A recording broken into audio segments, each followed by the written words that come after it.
Hi guys, I'm Anikulapo Kuti, Made Kuti, and you're watching Boom Play. As many of you will know, my pikin don dey play so many instruments now. Very soon I go retire. Then I go rest small. La la la la. The first I think about up until 2011, I was a part of every celebration, and then I went to study for 7 years at Trinity outside the country. So for those 7 years, I never came back because celebration is around exam period, and I never wanted to take that risk. My last celebration was last year, and this is my second as an adult. I want him to continue to show his dexterity and improvisation in the Afro beat. I think there's several ways, many ways that each person can celebrate Fela, and I think it's important for each person to find their own way to celebrate Fela. You can listen to his music, you can take advice from his political and social methods to dealing with certain issues. But I think what is really important is how each person interprets what he has given us, musically and politically. 1, 2, 3, 4.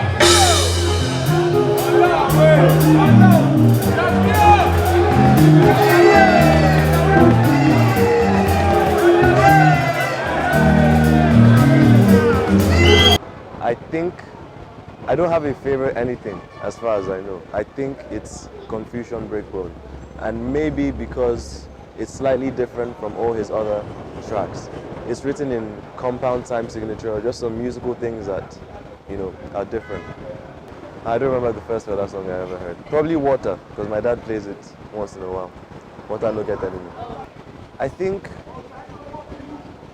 in everything that exists, I think there is a balance of not good and bad, but sort of, and not positive and negative, but two sides to a very clear structure. I don't know if I'm making sense. So I think, for example, music, as powerful as music may be, I've seen it being used for bad things, and I've seen it being used for very importantly good things. So Afrobeat as a genre, I think in the ways that people interpret it, it's very easy to misuse it. So I've seen Afrobeat being misused, and I've also seen it being propelled into levels that I never expected, and I'm sure Fela may not have expected that it would have been. So yeah, I think there are two extreme sides to every sort of existing thing. So Afrobeat, I think, will continue to go along that path like every other great invention. So there wasn't as much as I thought that there would be. I know that the head of department of composition, which is what I studied, was an avid listener. So he knew a lot of music from around the world, and Fela was his main sort of African, the main African musician that he took in. And he shared stories about when he saw Fela live and all of that. But the classical department, which is what I was part of, were not as informed as the jazz department. And where I met the jazz musicians, every single person that I met was an avid listener of Fela. And I don't know why one is more Western and one is more, grassroots cultural. So maybe that's what it is. But more jazz listeners in Trinity were aware of Fela, and mostly the composition students at Trinity were informed of Fela. I think every decision I make now in my life is based on how I've been raised to think. But because I've been raised to think for myself, a lot of the values and principles that kind of govern what I do they're not determined by my legacy, but my legacy is what informs me of what I think my path should be. So I do make decisions independently, but I don't take any decision without being aware of where I come from. So I think an understanding of who I am is what makes me make not better decisions, but more, yeah, it's hard to explain, more structured decisions in my life that help me, yeah.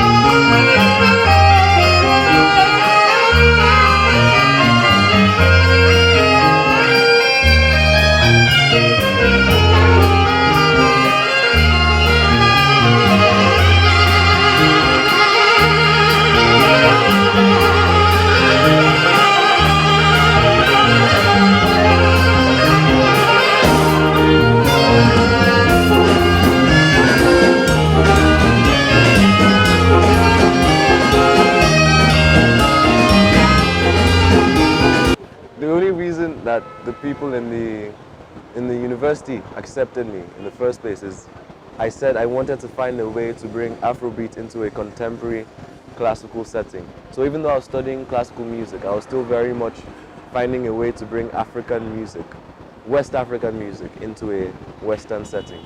So I've never abandoned the African roots, and I never will.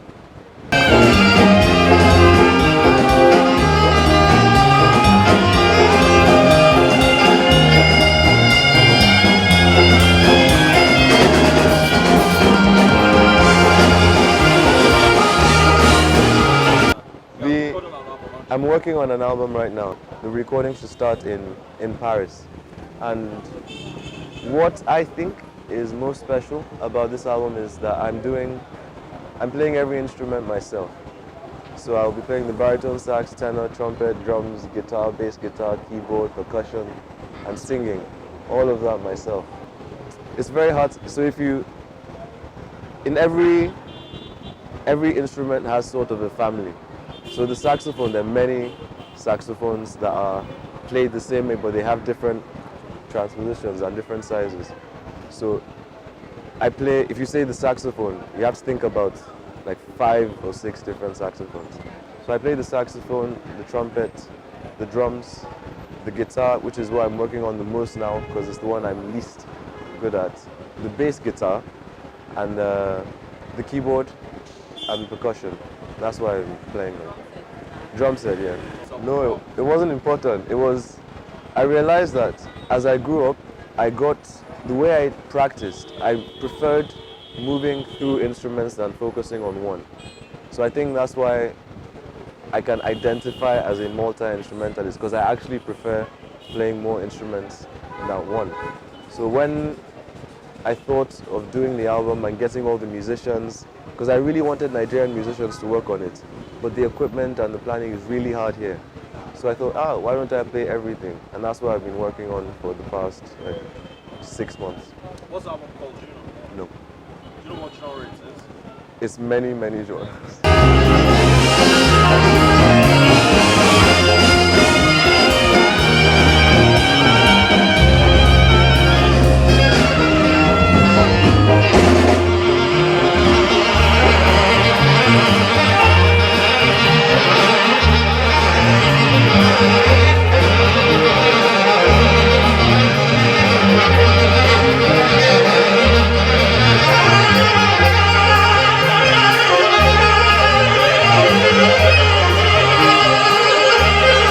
Music to me is a very powerful element that can be wielded for very different reasons.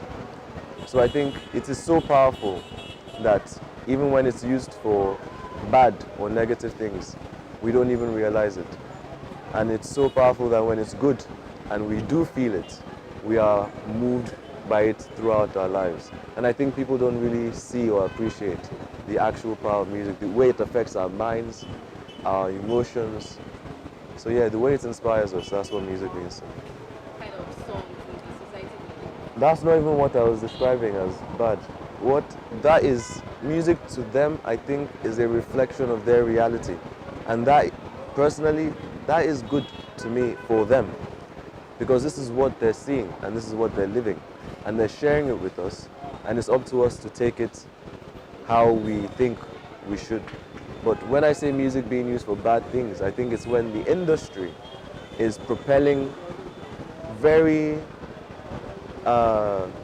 commercially, very commercially negative things that they know they are forcing musicians who are more conscious of their art and who are more